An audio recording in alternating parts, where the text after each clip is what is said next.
Pokoknya cuan terus cuk. Sampai juga kita di tengah bulan April, di mana Bitcoin dalam beberapa hari ke belakang turun lumayan ya. Setelah sempat naik hingga 48.000 sekian, ternyata nggak kuat dan blosor turun. Dan seperti di video ini yang saya mengulas mengenai prediksi Bitcoin di awal bulan, kita lanjutin aja setelah 2 minggu, setelah sampai ke tengah bulan, pergerakannya seperti apa, potensinya gimana, dan sebaiknya kita harus melakukan apa. Mari cek bareng-bareng sebagai bahan pertimbangan teman-teman trader ya, bukan sebagai pertimbangan ambil posisi, tapi pertimbangan second opinion.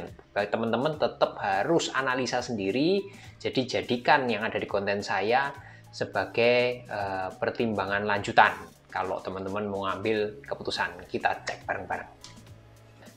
Oke, di layar ini sudah ada BTC time frame bulanan. Saya mulai dengan bulanan. Kita lihat di garis merah ini, saya nggak akan menjelaskan lebih lanjut ya, karena di konten sebelumnya soal Bitcoin di awal bulan sudah ada. Garis merah ini adalah target yang harus dicapai Bitcoin kalau mau melanjutkan bull lebih lanjut. Dan garis hijau ini adalah salah satu prasyarat ya menurut saya kalau Bitcoin mau melanjutkan penguatan. Jadi syaratnya adalah secara singkat, kalau Bitcoin secara lebih baik bulanan ya, secara bulanan close candle di atas 47.000. Ternyata kemarin nggak kuat dan langsung kelihatan di gambar ini ya, turun posisinya ya. Garis-garisnya ini menggambarkan kurang lebih seperti itu. Target harga 51.000 dan 55.000 adalah titik Fibonacci di level 0,5 dan 0,618 ya. Itu terus range harganya saya ulangin lagi ya, seperti di konten sebelumnya, range harganya secara bulanan itu ada di range garis antara Tenkan dan Kijun dari Ichimoku biru dan merah ini. Itu range-nya teman-teman bisa lihat di sini nanti.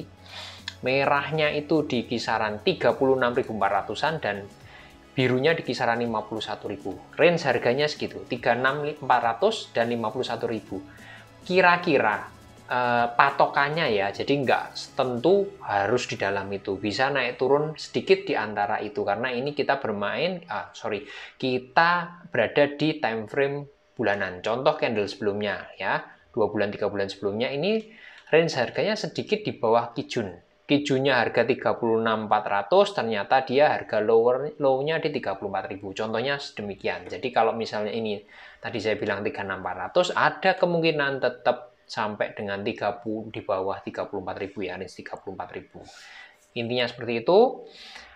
Sementara kalau time frame bulanan nggak ada perubahan juga di Ichimoku-nya masih bullish kuat.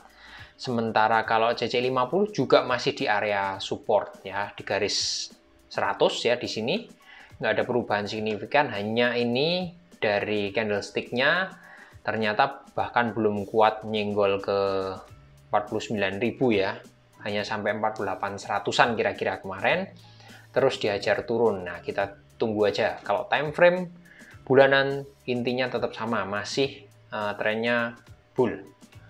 Lanjut kita coba cek ke time frame yang mingguan atau weekly.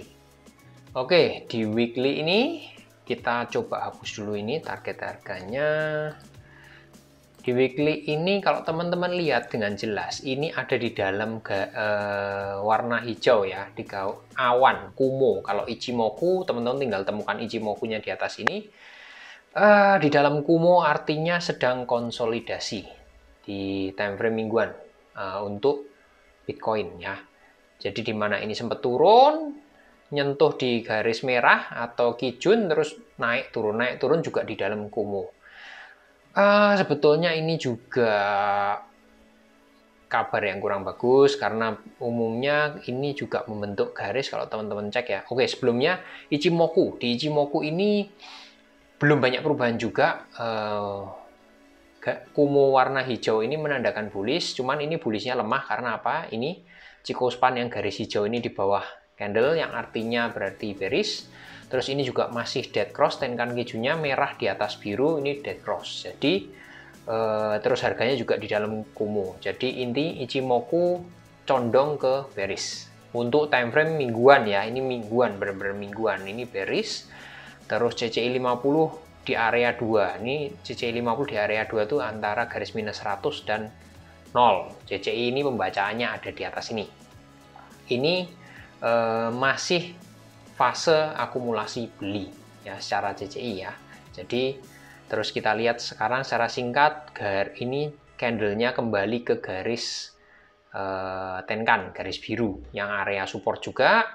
Terus teman-teman juga bisa lihat track recordnya di belakang ini ya, di sini dan di sini ini tertahan di area garis Tenkan, alias garis dekat-dekat sama garis biru dan tertahan di kumonya, span B kumo, garis merah tipis ini ya. Dan hati-hati, ini sudah beberapa kali dicobain, kalau sampai tembus artinya ada sinyal bearish yang cukup kuat di time frame mingguan. Tapi sementara ini masih bertahan ya, ini masih bertahan di area persis di support di kisaran sekarang, di kisaran 40 ribuan ini. Ini time frame mingguan, secara singkatnya kita lanjut ke harian, bagaimana gambarannya di time frame harian untuk Bitcoin. Oke, di harian kita juga ngeliat di sini secara Ichimoku dulu ya. Ichimoku ini Chikou span garis hijaunya dia sudah di bawah candle yang artinya bearish. Dead cross di sini merah di atas biru artinya bearish 20. Terus untuk kumonya masih hijau artinya berarti bullish 21.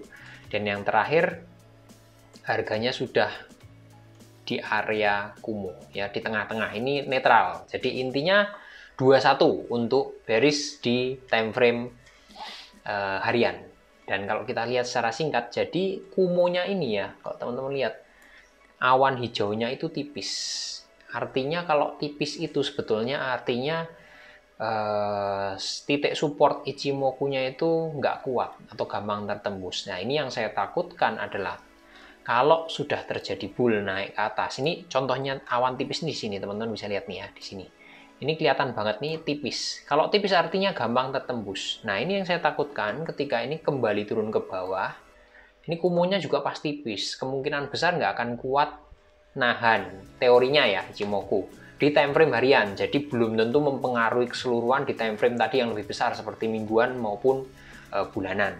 Nah, ini adalah gambaran singkatnya untuk Kumo. Tapi di sini kalau teman-teman lihat secara candlestick ya, di sini ini terutama ini ada formasi seperti bullish harami, yang artinya ini ada potensi pembalikan arah, tapi tergantung di ini candlestick berikutnya, yang artinya hari ini sampai dengan besok jam 7 pagi. Kalau bisa close hijau, artinya akan ada penguatan lebih lanjut. Syukur-syukur bisa nembus ini, bisa nembus garis ini ya, alias di kisaran 42.000, bisa close candle di atas 42.000 dalam beberapa hari ke depan. Itu akan menjadi suatu sinyal pembalikan arah yang kuat, intinya seperti itu ya.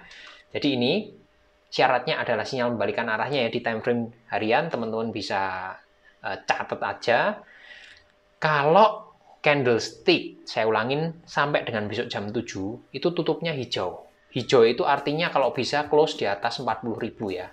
Itu poin pertama. Poin berikutnya adalah kalau bisa break tutup candle di atas 42.000, target-target hari-hari berikutnya. Itu akan menjadi pola pembalikan arah. Setidaknya recovery lah, maksudnya naik dulu. Dan turunnya udah lama banget nih, udah berapa hari. Nah, itu time frame harian ya untuk formasi candlestick. Sementara di CCI masih sama, CCI 50-nya masih di area 0 sampai minus 100, yang artinya zona kedua itu zona akumulasi beli. Itu secara singkatnya di time frame harian untuk Bitcoin. Sekarang, nah kemudian teman-teman bisa perhatikan ini, titik terbawah dari masing-masing zona waktu di time frame harian ya. Dan kalau yang di akhir ini posisinya rebound, berarti ada indikasi ini adalah formasi penguatan Bitcoin yang terjadi dimulai dari harian, ya. Sinyalnya dari rentang dari time frame yang lebih kecil nanti mempengaruhi yang besar. Nah, teman-teman lihat di sini, terus dia terendahnya di kisaran 33.000 dan dilanjutkan di sini tanggal 24 Februari 34.300 yang artinya sedikit lebih tinggi, higher low. Dan yang berikutnya di sini di 7 Maret 37.100-an, ya, lebih tinggi lagi. Dan yang terakhir, kalau diharapkan kalau tembus, maka dia titik terendahnya hanya di 39.200. Dan kalau kita lihat puncaknya di sini, ya, teman-teman bisa lihat di sini, dan di sini. Kalau teman-teman lihat puncaknya, meskipun ini polanya agak nggak beraturan ya kalau BTC ini. Secara puncak juga teman-teman bisa saksiin dari sini, ke sini, ke sini, dan ke sini. Ini tertingginya nih di sini, 44.500. Lanjut di sini, tanggal 10 Februari, 45.800. Di sini, tanggal 2 Maret, 45.400 ya, masih sama di sini. Cuman close-nya lebih tinggi. Di sini yang terakhir adalah di 28 Maret, itu tertingginya 48.190-an. Yang artinya apa? Di lembahnya semakin lama lembahnya semakin dangkal. Sementara di bukitnya semakin lama semakin tinggi. Artinya apa? Terjadi penguatan bertahap demi bertahap. Nah, ini kesimpulan simpelnya di time frame harian untuk BTC. Selanjutnya gimana? Semuanya diserahkan ke strateginya teman-teman, silahkan. Kalau mau yang di future, mau ambil long short, silahkan. Time frame-nya kan beda-beda kalau kita trading. Cuman kalau mau hold lebih lama, karena ini BTC-nya sudah turun, ya lebih amannya ambil posisi long ya. Intinya apa? Kalau merah beli, kalau hijau jual, jangan dibalik. Mau teman-teman di spot, mau teman-teman di ETF, mau teman-teman di future, aturannya sama. Segitu dulu, mudah-mudahan bermanfaat. Salam cuanco.